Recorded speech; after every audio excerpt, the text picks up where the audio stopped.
Hi, my name's Jamie Humphries and welcome to this special tech session where today we are going to be delving into the playing style of the wonderful and enigmatic Mr. Steve Vai. Now, Steve is currently out on tour celebrating 25 years of the Passion and Warfare album.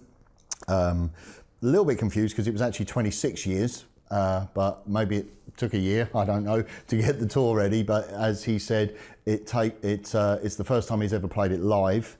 And I was lucky enough, thanks to Dave Weiner, to be invited along to see one of the shows in Stockholm. And it was absolutely superb. And I remember buying Passion and Warfare the day it came out.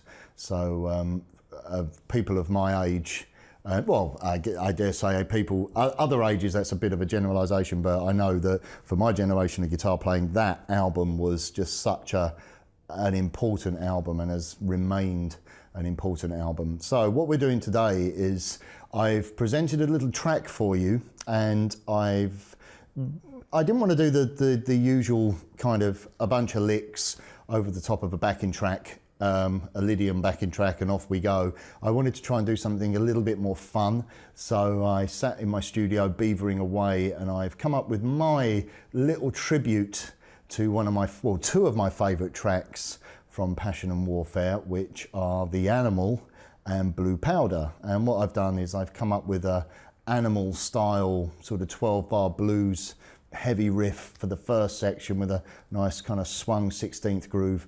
And then for the middle section, everything drops down into a sort of half time, goes a bit straighter, and we're into a nice kind of ethereal section with some nice bits of Lydian going on, obviously, as well as a bit of a Lydian augmented scale as well, some different sounding scales, hopefully, that you may or may not have come across before.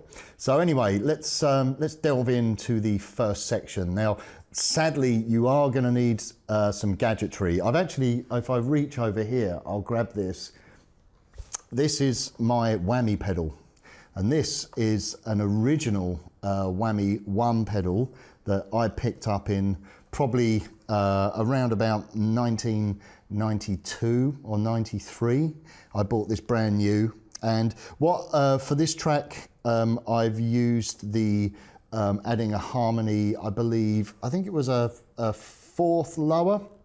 Yes, it was a 4th lower, the harmony that I'm playing. So you get like a really sort of thick sound to it, almost like a sort of pseudo 7-string sound. I always remember when I first got Passion and Warfare, I always thought that track was 7-string.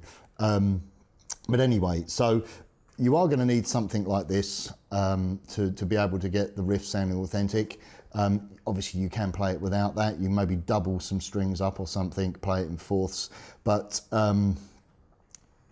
there are so many software apps available now that you can get models of this wonderful pedal on, things like Positive Grid's Jam Up and Bias Effects. They've all got whammy pedal effects on there, and you know, you can have them on your mobile phone as well as on your home computer sort of thing. So and obviously if you might have a multi-effects unit that does any kind of harmonization, so that's going to be something which is quite integral to the riff. Anyway, let's take a look at the opening riff and then we'll break it down. 2, 3, 4.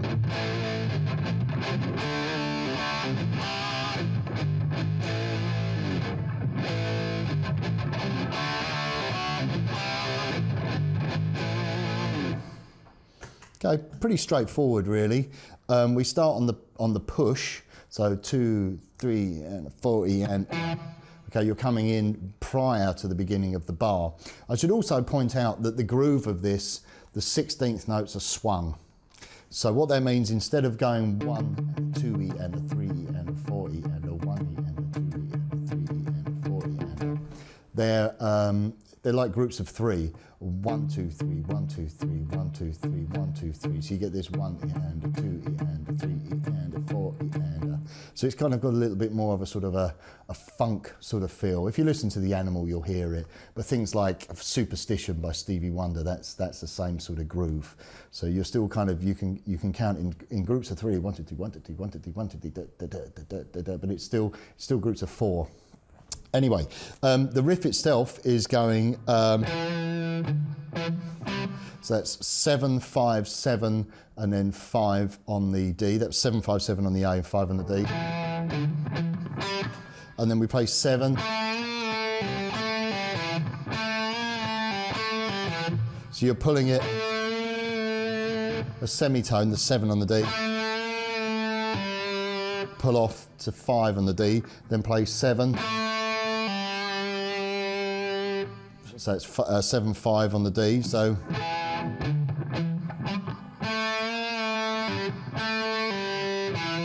back to 7 on the A, then 5 on the D, 7 on the A, and then 5, 6, 7.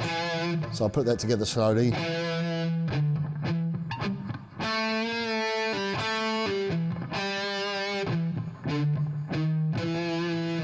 And then again.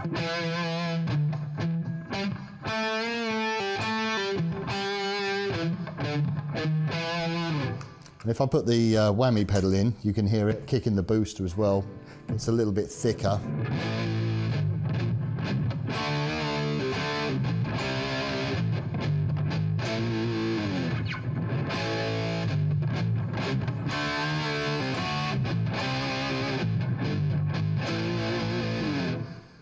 Okay, now let's move into the verse solo. And basically the verse solo is over a 12 bar. The riff is just this, it's around A, D and E. So.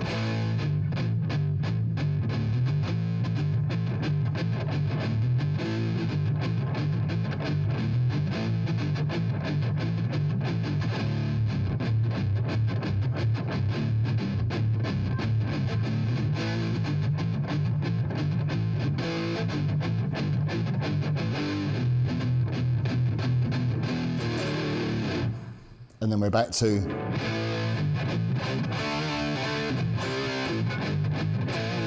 that time the little climb up is straight. You're not actually playing there, you're playing some leads, but it just sort of explains how we come out of that swung 16ths and then get into a sort of a straighter groove. We change to a straight feel, bam, bam, bam, and then into the next section.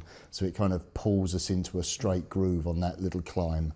So the basis of it is a 12-bar blues. So whammy pedal off, and I'll play through the first section. Here we go. 2, 3, 4.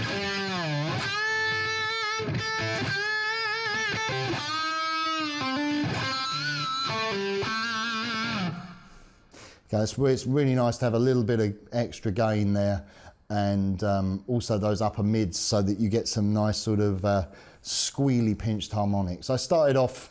You could do anything there you like between the riff, the end of the riff, coming out of the.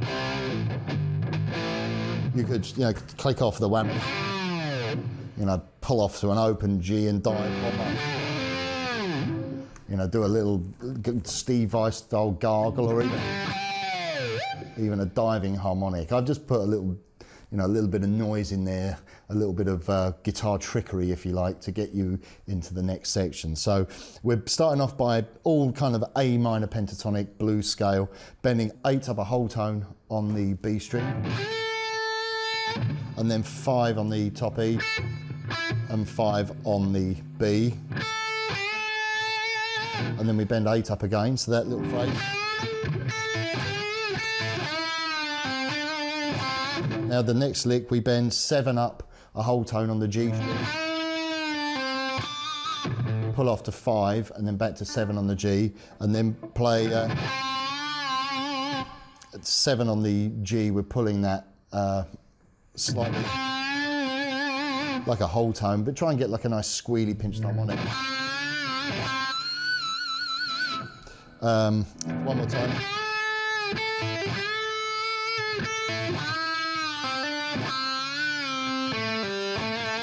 and we just finish off 7, 5, 7 on the D string. So one more time. So that's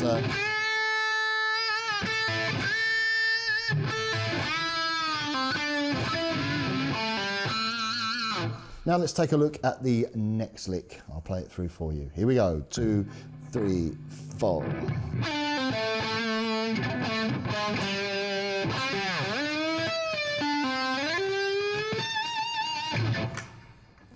Okay, we start off by sliding with our third finger of 9 down to 7 on the G. Pull off to 5 on the G. And then play 7 on the D. And then slide into the 7 on the D. And go down chromatically. 7, 6, 5. And then I kind of dive the open G. And then scoop into a bend, bending 7 up a whole tone on the G string. So you get this.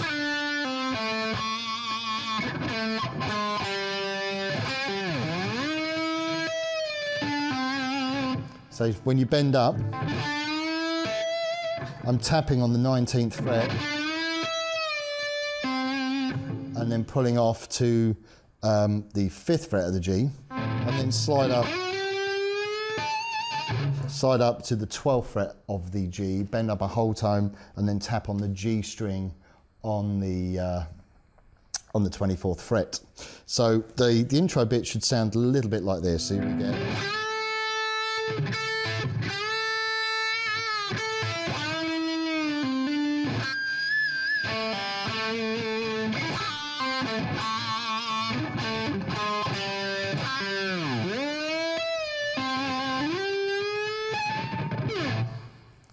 Didn't quite get that tap, but you get the idea. Okay, let's take a look at the next lick.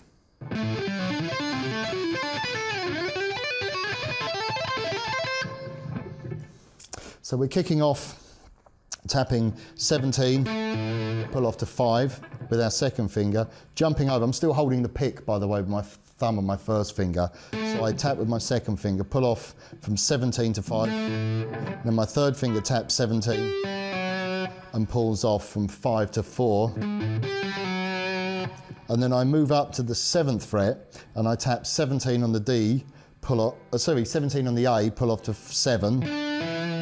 And then I tap with my third finger, 17 on the G, pull off 7 to 5.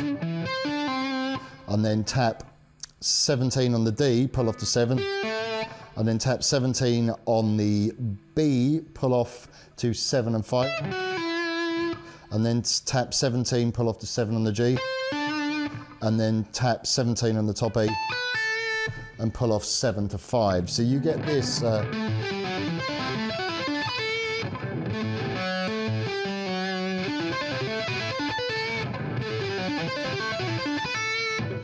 So it's quite an unusual sounding wide interval tapping lick. Then the next lick is this, which is the arpeggio. So we have a major 7th arpeggio. It's basically G major 7th, an A minor 7th. But what we're doing is we're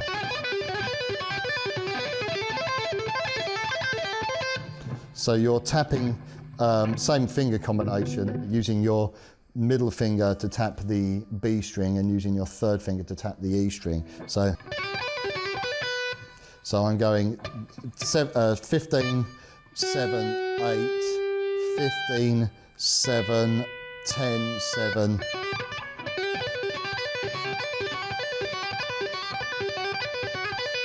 So you can get that quite fast and quite smooth.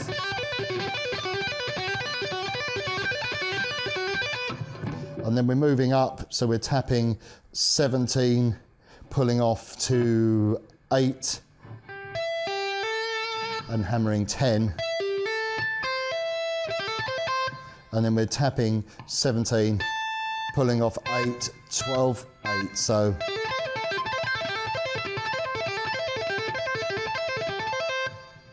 and that's just moving between the G major 7th and the A minor 7th arpeggios. And you can, take your time getting into that phrase, so it should feel something like this.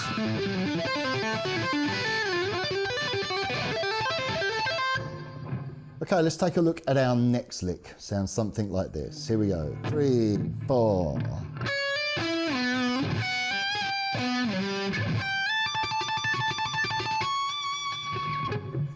Okay, a little bit of a stolen lick there, I admit it.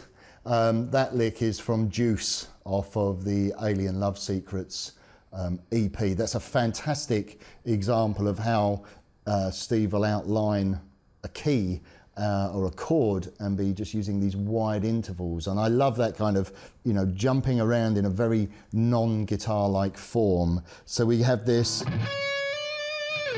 which is 14 to 15 on the B. And then we slide from 14 down to 9 on the D string.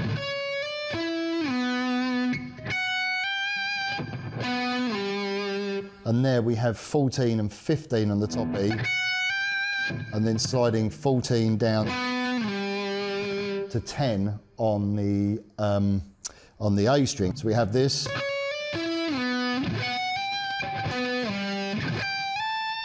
Now here, I changed the end of the lick slightly to another Juice-inspired lick, and we slide 15 up to the 17. And we're doing a very fast tap on the 22nd fret, pulling off to 17. And then we drop down to the 21st fret and hold that. So you should get something like this.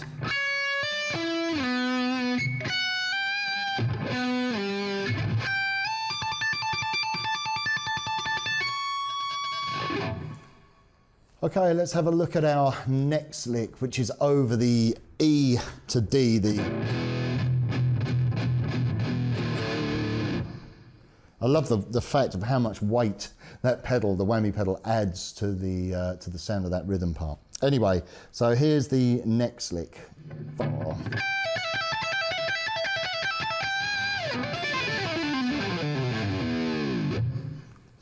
So for that section there, over the E, we're going, which is an animal-inspired lick.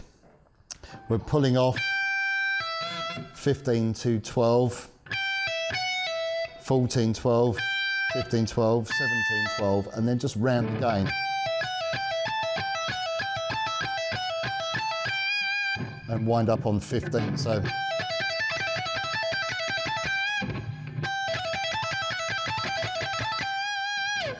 And then the final lick is this little descending figure, which is tapping the 12, pull off to 10, pull off 8, pull off 7 on the E, and then hammer with our little finger on 10, pull off 8, pull off 7 on the B. So you get, and we drop that down in octaves. So tap 9 on the G, pull off 7, pull off 5, pull off 4.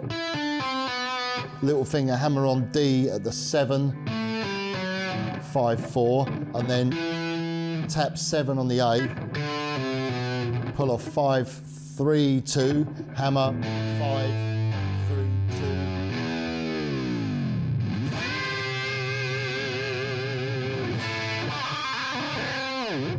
And then I finished off with just some fourths. I played 8 on the top 2 strings, and then down to 5, and then just did some crazy whammy slurs, some gargles.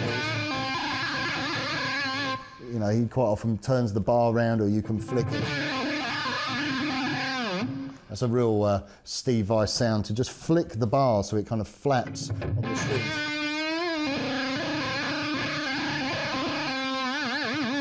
It's kind of a cool sound effect. So that final lick, I'll just play that one more time, a little bit slower.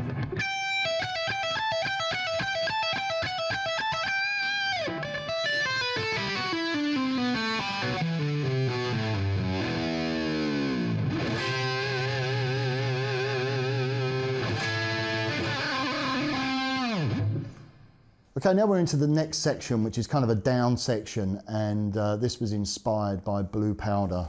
I even started with that minor 11th chord with all the open strings and dropped the bar. Got that nice scoop in. We then have a C major 13, a B7 with a sharp 9 and a sharp 5, bit of a jazz kind of chord there, and then an E minor 11th. And then after that we have a C add 9 played with harmonics.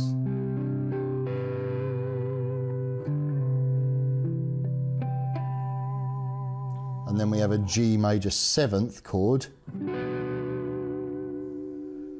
And then we have F sharp augmented.